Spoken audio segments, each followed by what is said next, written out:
Hi, my dearest friends. This is Vasilina Orlova with you.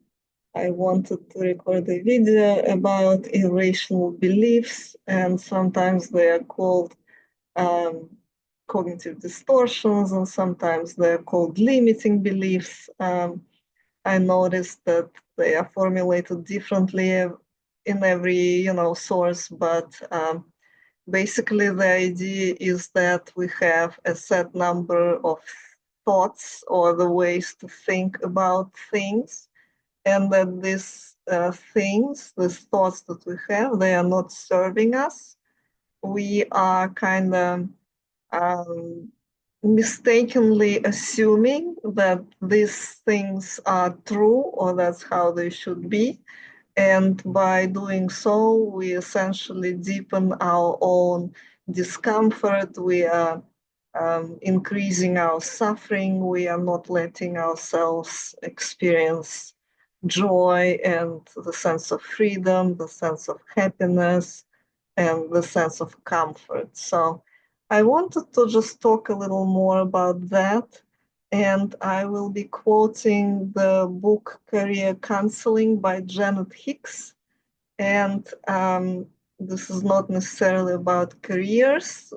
This book in particular offers a table on the pages, let's see, 224, 226, offers a table with these irrational ideas or irrational thoughts that I thought was very well formulated. And most of these thoughts in this particular table, they come from Albert Ellis, who is the founder of Rational Emotive Behavior Therapy, which I already talked to you a couple of times about. I really do enjoy this rational approach. Irrational idea number one, the idea that it is a dire necessity for an adult human being to be loved or approved by virtually every significant other in his community or her community, right? We would add. So this is striking because, yes, you would think, what is particularly irrational about thinking that we should be loved by everybody? And yet, whenever we encounter instances of somebody being critical about us or not loving us, not respecting us the way we would love to be loved and respected, that causes quite a bit of suffering and tension and self-doubt and doubt in self-worth. It's a threat to your self-image. So potentially this is all based on something deeper than the thought, but in terms of the thinking, this is approximately how this assumption that we need to be loved and respected by everybody in our community is the thought foundation or thought manifestation of this expectation. Irrational idea number two, the idea that one should be thoroughly competent, adequate, and achieving in all possible aspects if one is to consider oneself worthwhile. Again, this is from Albert Ellis and Rational Emotive Behavior Therapy. Yeah, I mean, this is an unreasonable demand on yourself, right? To be always put together, always displaying competence, adequacy, and the high level of achievements. And if we base our self-worth on these ideas that we have to achieve so much and that we have to always be competent and adequate, whatever happens, that is a threatening foundation to build your self-worth upon. Irrational idea number three, the idea that certain people are bad, wicked, or villainous, and that they should be severely blamed and punished for their villainy. Again, this is coming from Ellis, and that is an irrational idea because they are basically just as human as everybody else, this cartoonish villains, right? And we know that, the wars are being fought, the conflicts unfold not between the proverbial good and bad people, right? Good and bad guys. They usually are the clashes of ideologies, and they're usually the clashes of um, people who just have very different worldview and who really sincerely think that what they do is the right thing to do. So, in application to more day-to-day life, that would probably mean that the people who are thinking that others are bad or vile and have to be punished for their badness, you will vilify them to uphold this irrational idea. Irrational idea number 4, the idea that it is awful and catastrophic when things are not the way one would very much like them to be. Again, this is from Ellis, and yeah, I mean, we have expectations for how things should unfold, and these expectations are usually positive. They are hopeful, and we have the ideal scenarios, and we are attached to the ideal scenarios. And when things are going not the way we want them to go, we experience this sense of awfulness and how catastrophic that is. Whereas perhaps if things are not going the way we would like them to be, we could think about them as going inconveniently or going not the way we would love them to go, right? It's a more limited kind of approach, more reasonable. Irrational idea number 5, the idea that human unhappiness is externally caused and that people have little to no ability to control their sorrows and disturbances. Well, this is the idea that, of course, there are circumstances that are outside of our control, and that is right. There are some things that are outside of our control, but at the same time, the way Ellis labels this idea irrational is, I guess, he is returning in this particular case the area of control back to the human, who potentially has the freedom and therefore they have the ability to experience happiness even in the most dire situations. Irrational idea number 6, the idea that if something is or may be dangerous or fearsome, one should be terribly concerned about it and should keep dwelling on the possibility of its occurring. Again, this is something returning us to the conversation about the idea that anxiety can be helpful and useful, and if we are allowing anxiety to submerge us, we are doing something useful because we have to worry about what the life would bring, right? So it's useful to dwell on the possibility that something dangerous or fearsome could occur. And this way, we are kind of preventing it or have the ability to prevent it from happening. So I guess if we involve a lot of emotions into it, we feel like we are at least doing something about the situation, which is not the case. This is irrational. Irrational idea number 7, the idea that it is easier to avoid than to face certain life difficulties and self-responsibilities. Well, again, this is something that is in the foundation of therapy, and in particular, exposure and response prevention therapy. The idea is that you have to face the anxiety-provoking situations in order for you to have corrective experiences, and realizing that in order for you to realize that the the costs, whatever you imagine the costs were associated with this experiences, anxiety provoking situations, are not going to be as high as they really are after you do face these certain life difficulties. Irrational idea number 8, the idea that the one should be dependent on others and need someone stronger than oneself on whom to rely.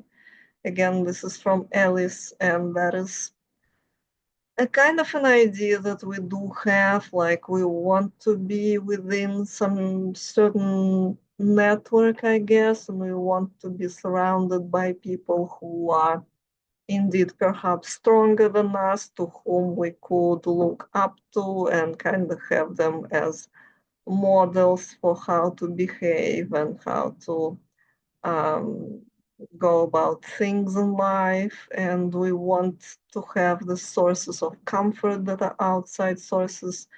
We want to have these networks, and potentially the thing is, we should not depend on them. We should not necessarily depend on them for the fulfillment of our needs. So the idea that we should have somebody on whom we can depend is an irrational idea.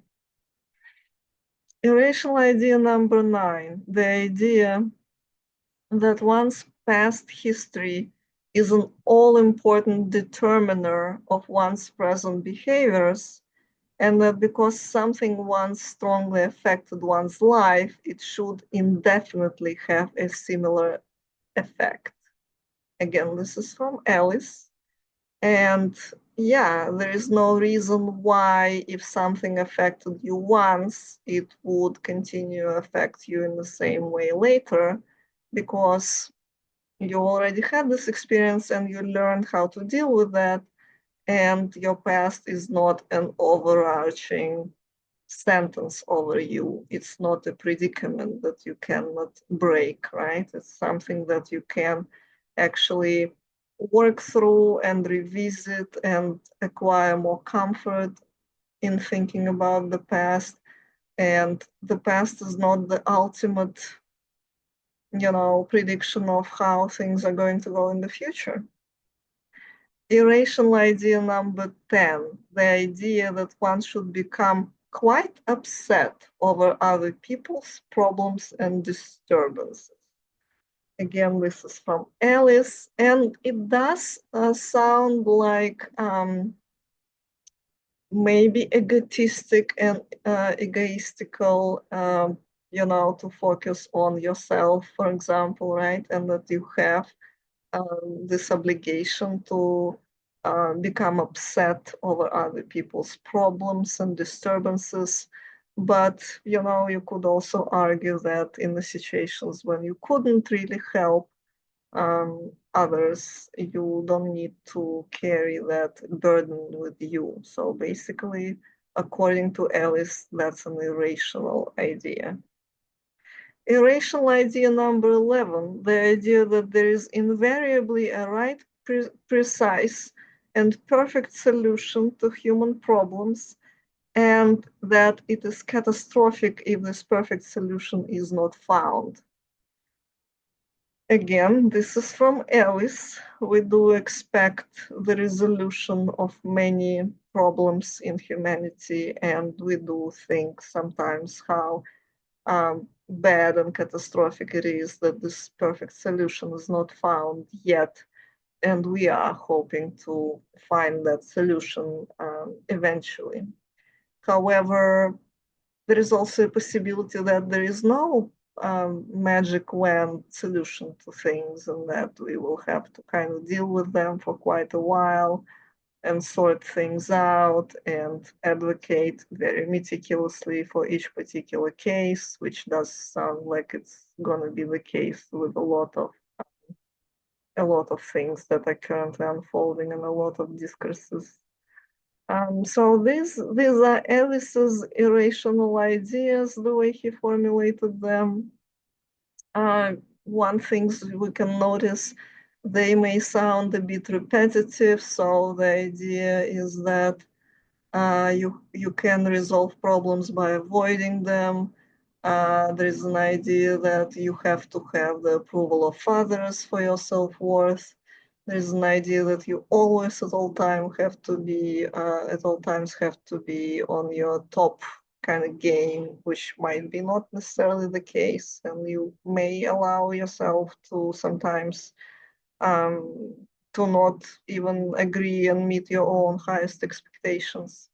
So having this horrible demands on others and yourself is also sort of irrational. This is the Ellis's view on that. You can create your own list of irrational ideas that you have. It's usually very useful. I mean, as far as the human mind goes, I think basically every big generalization is an irrational idea. This is the whole dialectic um, discourse that shows us basically that every thesis like that, it can have an antithesis, and you have to kind of discuss both of them and take the kernel of rationality from each of them and kind of make them into some sort of synthesis that will become the thesis or antithesis in its own spiral. So in its own place on the spiral of this development of this discourse. So every generalization that we can come up with, particularly when it pertains to the circumstances of one's life,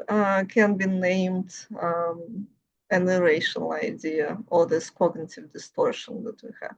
There are patterns of cognitive distortions, right? For example, um, I have like a list of cognitive distortions here that I got from a training about unhelpful thinking patterns. Again, this is a CBT idea. To just give you a couple examples, let me bring this overgeneralization again, right? Is when the person will make connections that don't exist between events, or I would rather say that overgeneralization is something when you take one or two or three cases and make a big generalization basis on the basis of them. Right, magnification, minimization, either you magnify the events or you minimize the event that has happened. Personalization, thinking something that is happening is actually telling you something about you. Polarized thinking or black and white thinking or all or nothing thinking. It's either this or the other, very common kind of thought process. Like, I don't know, if I don't succeed in doing this, then this field is not for me, right? Or something like that. So a lot of these distortions, we all engage in them. It's not like some people moved totally past them. We do have these shortcuts in our mind. And one reason why is that because it is actually helpful. There is this idea, I think, in behavioral economics that you don't know and you are making the decision based on the limited amount of data, but this is rational because studying that would just require too much effort. So we do have these shortcuts that allow us to make decisions quickly. It will become a problem if and when we are actually limiting ourselves by having these ideas in our mind, and we will limit some possibilities, and we will limit some broadness of how we would look at the situation, or like we will not allow ourselves to have a different perspective. So basically it does depend on the situation, what is rational, what is irrational. The practice of journaling can really help if we just kind of record the thought process and then return to it and see all the fallacies and all the ideas that perhaps we would edit now, right? If we return after some time. So thanks again for being here. I do appreciate it. It's been fun. I was hoping to talk about cognitive distortions, and perhaps I will return to them because there are great lists of those, and I think it's very helpful to look in the way we think through the lens of looking at it as not fully rational or distortions or the limiting beliefs. Thanks again. Hope you have a great rest of your day and a great week ahead of you. Bye-bye.